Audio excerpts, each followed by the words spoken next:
नमस्कार दोस्तों, आप सभी का बैक पेन रिलीफ प्रोग्राम के वीक नंबर 10 में स्वागत है।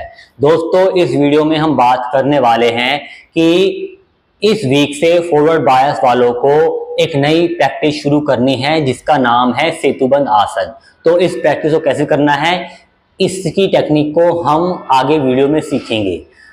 वीडियो शुरू करने से पहले मैं फिर से याद दिला दूं कि जब भी हम कोई नई प्रैक्टिस सीखते हैं तो हम डे 1 पर उस प्रैक्टिस को 4 से 5 बार करके देखते हैं और उसके बाद हम ये चेक करते हैं कि उस प्रैक्टिस को करने के बाद कहीं हमें बैक में पेन तो फील नहीं हो रहा है। अगर बैक में पेन फील हो रहा है तो इसका अर्थ ये है कि अभी हमारा शरीर, अभी हमारी बॉडी उस प्रैक्टिस के लिए तैयार नहीं है। तो अभी हमें वेट करना है, या फिर हम उस प्रैक्टिस को कुछ गलत तरीके से कर रहे हैं तो हमें वापस आके टेक्निक को अच्छी तरह से समझना है। तो चलिए चलते हैं, सीखते हैं सेतुबंद आसन की प्रैक्टिस। सेतुबंद आसन के लिए आपको कमर के बल जमीन पर लेटना है, ठीक है। उसके बाद आपको धीरे से अपने दोनों लेग्स को नी से बेंड करना है। पैरों के बीच में गैप है, कितना गैप रहना चाहिए, जितना हमारे हिप की चौड़ाई है, जितनी हमारे वेस्ट रीजन की चौड़ाई है, तकरीबन उतना गैप दोनों पैरों के बीच में, ठीक है। हाथों को हमें साइड में रखना है, हथेलियां यानी हमारे पाम जमीन पर है, ठीक है।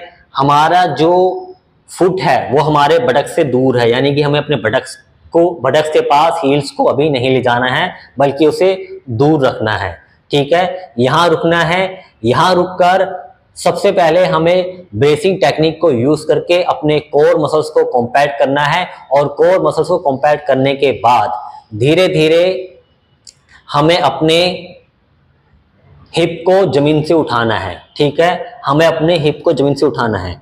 अभी हम एक्सट्रीम बहुत ऊपर नहीं उठा रहे हैं, बहुत हाइट पर नहीं उठा रहे हैं, बस हम अपने हिप को इतना उठा रहे हैं कि ये जो हमारा हिप जॉइंट है वो नी की लाइन में आ जाए, तिरछी लाइन में, ठीक है। सीधी लाइन में नहीं, तिरछी लाइन में आ जाए, ठीक है। इस तरह से जो है हमें अब इसको उठाना है, और उसके बाद आराम से वापस अपने ट्रंक को हमें जमीन पर रखना है। जब तक हम अपने ट्रंक को जमीन पर ना रख दे तब तक हमें जो है ब्रेसिंग को रिलीज नहीं करना है, कोर मसल्स की कॉम्पैक्टनेस को तब तक हमें बनाए रखना है, ठीक है। इसी तरह से हमें जाना है, ट्रंक उठाना है, हिप को उठाना है, ठीक है। वापस नीचे रखना है, एक बार ऊपर ले जाना है, फिर नीचे लाना है। इसका मतलब हुआ एक रिपीटेशन। इस तरह से हमें 5 रिपीटेशन करनी है। जाना है, वापस आना है। जब हम ट्रंक को ऊपर उठा रहे हैं, हिप को ऊपर उठा रहे हैं, अगर हम चाहें तो अपने दोनों फीट को जमीन पर दबा कर रख सकते हैं, ठीक है। इस तरह से 5 प्रैक्टिस करनी है। 5 प्रैक्टिस करने के बाद हमें जो है 20 सेकंड रेस्ट करना है, और 20 सेकंड रेस्ट करने के बाद हमें 3 रिपीटेशन करनी है, यानी कि उठाना है ट्रंक को, वापस लाना है, ऐसा 3 बार करना है, ठीक है।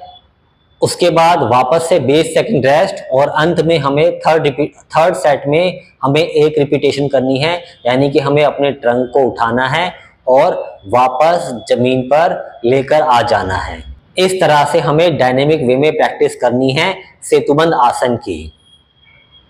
जैसा कि हम सब जानते हैं कि जब भी हम कोई प्रैक्टिस शुरू करते हैं तो हम 5-3-1 वाले प्रैक्टिस पैटर्न से प्रैक्टिस शुरू करके पहुंचते हैं अल्टीमेटली 10-8-6 पर, यानी कि हमें डे बाय डे प्रैक्टिस के द्वारा इस वाले प्रैक्टिस पैटर्न पे, यानी कि 10-8-6 पर पहुंचना होता है। चाहे हम डायनेमिक वे में प्रैक्टिस करें, चाहे हम किसी प्रैक्टिस में होल्ड कर रहे हैं, हमें इसी तरह से डे बाय डे आगे प्रोग्रेस करते जाना है।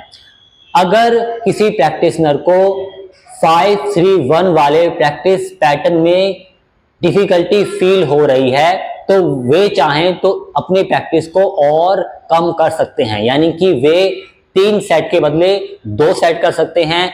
अगर वे चाहें तो 5 जो हम पहले सेट में 5 रिपीटेशन कर रहे हैं उसे हम और कम कर सकते हैं, यानी कि 5 से हम 4 या 3 पर जा सकते हैं। यानी कि हमें अपने शरीर के अकॉर्डिंग, यानी कि हमें बॉडी की स्ट्रेंथ के अकॉर्डिंग, मसल्स की स्ट्रेंथ के अकॉर्डिंग प्रैक्टिस करनी है।